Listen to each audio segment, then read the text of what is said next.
ఇవాళ రెసిపీ వచ్చేసి కాలీఫ్లవర్ చట్నీ చేస్తున్నా అండి. రెడీమేడ్గా ఇంట్లో ఒక వారం 10 రోజులు ఉండేటట్టు కాలీఫ్లవర్ చట్నీ చేసుకోవచ్చు. ఎట్లా చేయాలో చేసి చూపిస్తాను.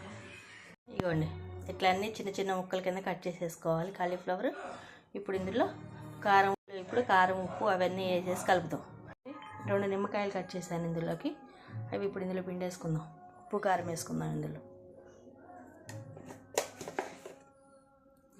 సాల్ట్, ఉప్పు 1 స్పూన్ వేసుకోండి.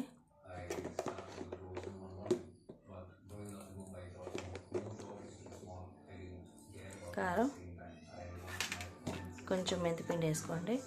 1 స్పూన్ వేసుకోండి మెంతిపిండి. ఆ నిమ్మకాయలు ఇప్పుడు ఇందులో పిండి వేసేద్దాం. ఇట్లా ఉప్పు, కారం, కొంచెం మెంతిపిండి, నిమ్మరసం వేసి కలిపేసానండి. దీన్ని ఇప్పుడు తాలింపు పెట్టుకుందాం. తాలింపు ఇందులో వేసేసుకోండి. ఎండుమిరపకాయలు,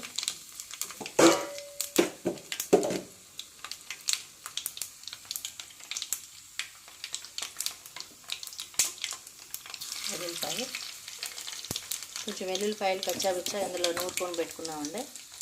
ఇందులో వేసేసుకోవాలి. 4 వెల్లుల్లిపాయలు చితగొట్టి తాలింపులో వేసేసుకొని 4 తాలింపులో వేసుకోండి. ఒక 4 పచ్చడిలో పెట్టుకోండి. ఇప్పుడు ఈ తాలింపు ఇందులో పోసేసుకుందాం.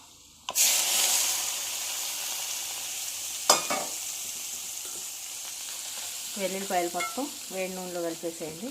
మంచి సువాసన వచ్చింది.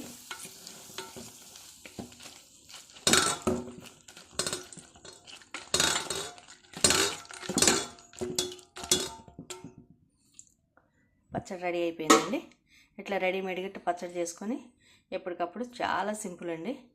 రెడీ చేసుకొని అందరు టేస్ట్ చేయండి. బాయ్. పచ్చి ముక్కలతోనే పట్టేసుకోవచ్చండి చట్నీ. ఉప్పు కారం కూడా వెంటనే పట్టేస్తుంది. చట్నీ వేసుకొని తినేసేయచ్చు, ప్రాబ్లం ఏమి ఉండదు. ఒకసారి ఉప్పు కారం చూసుకోండి, పులుపు చూసుకోండి. చాలా పోతే చేసుకోండి. అందరూ ఇళ్ళలో రెడీ చేసుకొని టేస్ట్ చేయండి. బాయ్.